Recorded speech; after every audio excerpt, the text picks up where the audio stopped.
নমস্কার।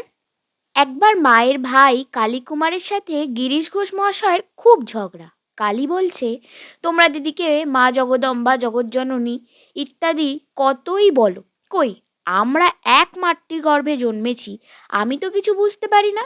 গিরিশবাবু শুনে তো মহা বিরক্ত। তিনি তার দৃপ্ত গম্ভীর কণ্ঠে তার নিজস্ব অনুভবের কথা প্রকাশ করছেন, প্রতিপন্ন করছেন সারদা দেবী সাক্ষাৎ অঘটন ঘটন পটীয়সী মহামায়া, এবং শেষে আদেশের সুরে কালীবাবুকে বললেন, যাও, যদি ইহজন্মে ও পরজন্মে মুক্তি চাও তো এখনই মায়ের পাদপদ্মে শরণ লও। আমি বলছি যাও। বেচারা কালী আর কি করেন, পাড়া গেঁয়ো মানুষ, কি সাধ্য গিরিশ ঘোষের সঙ্গে তর্ক করেন।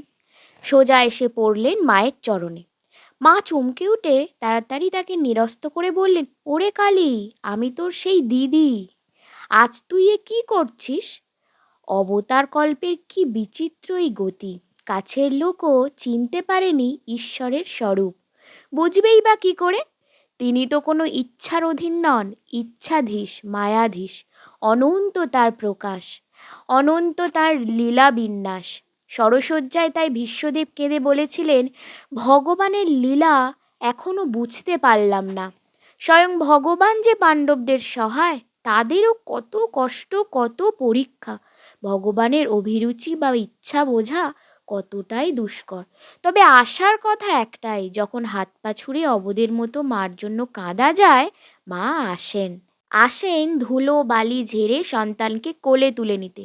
শতই হোক মা তো, মাতৃত্বের সুধা বিকিরণ তো মায়ের স্বভাবগত।